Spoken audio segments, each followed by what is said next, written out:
bu fekkee ne gan nga ci chaîne bi cliquer fi mu la bindal s'abonner boo cliquer s'abonner nga cliquer cloche de notification bi léegi boo cliquer cloche de notification bi nga cliquer tout léegi fan moo des nga dem j'aime vidéo bi wane na vidéo bi neex na la te lii dina jàppale si liggéey bi ñuy def te doo si fay dara. bonsoir asalaamaaleykum sama gars voilà j'espère que yéen a ngi si jàmm moi aussi man it maa ngi si jàmm tey astuce bi leen andil muy astuce bu am solo muy naka ngay def ba xam turu clé woo sans nga jël sa téléphone voilà sans plus tarder ñu lay ñaan nga bës fi ñu la bindal bouton abonné bi daal di aimer vidéo partage ak activer cloche de notification bi pour vidéo bi nga xam ne dugal nañ ko rek ngeen bokk si njëkk a gis voilà te loolu dina jàppee si liggéey bi te doo leen si fay dara voilà astuce bi leen andil mooy naka ngay def ba képp koo xam ne dalee woo nga mën xam tur bi sans nga jël sa téléphone voilà c'est très simple léegi da ngay dugg Play Store voilà léegi ñu dem xool Play Store léegi dafa am benn application bu ñu mën a permettre léegi bu ñu duggee Play Store application Clé Speak moo ñu mën a permettre pour ñu xam tur ki ñëwoo sans ñu jël téléphone voilà léegi boo duggee naa leen defal tur lien d'application bi si première description bi boo cliquer di nga mën a dem si application pour télécharger ko voilà léegi boo duggee Play Store ñu dem taper pour leen ko. léegi da ngay bind Clé Speak voilà léegi ñu bind voilà léegi parfois dala koy détecter si kaw pour nga mën koo dem nga mën koo cliquer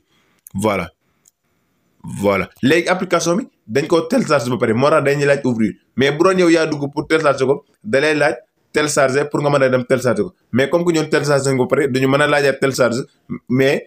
dañuy laaj ouvrir pour ñu mën a dem ouvrir léegi dañuy cliquer ouvrir. voilà léegi ñu bës continue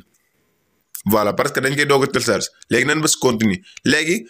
da lay wax application si lan lay yëngatu ak lan moo ko tax a jóg léegi boo jógee si loolu nga bës fi la bindal donner la permission voilà léegi bul bës plus tard mais cliquer fi mu la bindal donner la permission voilà léegi comme que wax na la ay règlement bi li mu yëngatu ba pare léegi mën nga cliquer fi mu la bindal donner la permission voilà léegi ñu autoriser. ñu bësaat autorisé voilà léegi ba bësee autorisé ba pare léegi fan nga bës fan mos des mooy dañuy dem aller la paramètre voilà léegi ñu afficher ñu autoriser maanaam application bi voilà parce que dañ koy doog a fekk autorisé ñu ko rek dañu mën a am accès si application bi voilà léegi dañuy génnaat tuuti voilà léegi mën nañu bës plus tard parce que li application bi ñoom ñaar ñoo lëkkaloo moo tax dañuy laaj pour ñu télécharger ko mais bii dañu intéressé wut bu ñu intéressé mooy application Clé Speak moo ñu intéressé pour ñu mën a xam tur ko ñëwoo voilà léegi application bi may nii léegi lépp fan moo ñu intéressé mooy ñu bindal annonce appel voilà annonce appel parfois da ngay dugg mu activer la boppam mais bu dee voilà xam nga bu doon da nga dugg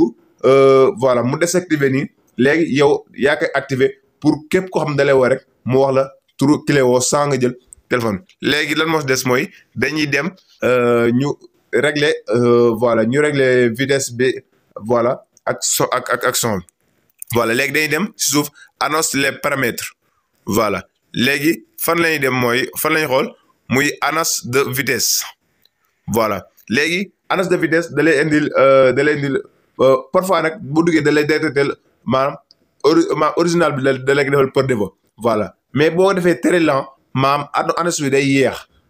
maam boo ko defee lent day yéex un peu day yéex ndànk rek boo ko defee vite maam day gaaw boo ko defee très vite day gaaw lool ba nga xam ne tur bi clé woo mën nga bañ a xam sax li mu wax mais bi si gën mooy nga def ko original bi rek voilà léegi application bi